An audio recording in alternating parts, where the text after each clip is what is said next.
আসসালামু আলাইকুম। এখন আমি আছি ময়মনসিংহের সেই ঐতিহাসিক সার্কিট হাউস মাঠে, যেখানে অনুষ্ঠিত হবে 15 তারিখে মিজানুর রহমান আজহারীর সেই ঐতিহাসিক ওয়াজ মাহফিলটি। সেটির উদ্দেশ্যে মূলত এখানে প্যান্ডেলের কাজ চলতেছে। আমি যারা কাজ করতেছে সেসব ভাইদেরকে জিজ্ঞাসা করছিলাম মোট কতগুলো বাঁশ এখানে নিয়ে আসা হয়েছে। বলছে 4000 বাঁশ নিয়ে আসা হয়েছে মূল প্যান্ডেলের জন্য।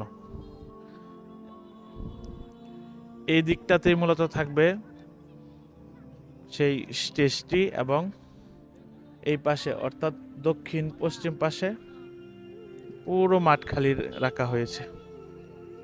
আগামী 15 তারিখের আগেই কাজ কমপ্লিট করার জন্য দিনে রাতে কাজ চলতেছে। টোটাল 40 থেকে 50 জন শ্রমিককে আপাতত কাজ চলতেছে।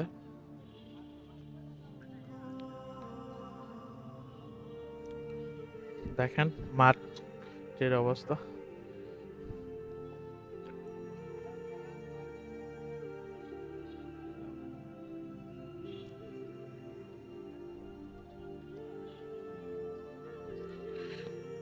এদিক দিয়ে আবার বিভাগীয় ক্রীড়া প্রতিযোগিতা 2025 অনুষ্ঠিত হচ্ছে। এটি আগামী 10 তারিখ পর্যন্ত থাকবে, তারপর এই পাশের অংশটুকু খুলে দেওয়া হবে। আমি মূলত এখন দাঁড়িয়ে আছি মাঠের একদম মাঝখানে। এদিকে দেখতে পাচ্ছেন মাঠের অর্ধেক, এবং এই অর্ধেকটাতে প্যান্ডেল করা হয়েছে এখানে, আর এই পাশটাতেও প্রচুর জায়গা রয়েছে।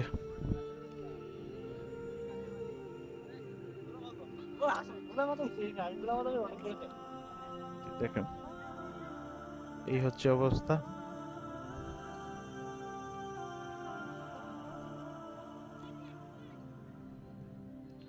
এটাই ছিল ময়মনসিংহ সার্কিট হাউসের সর্বশেষ আপডেট। আমি এখানে থাকবো, যেহেতু আমার বাসা ময়মনসিংহে। আমি আপনাদেরকে আপডেট দিতে চেষ্টা করব।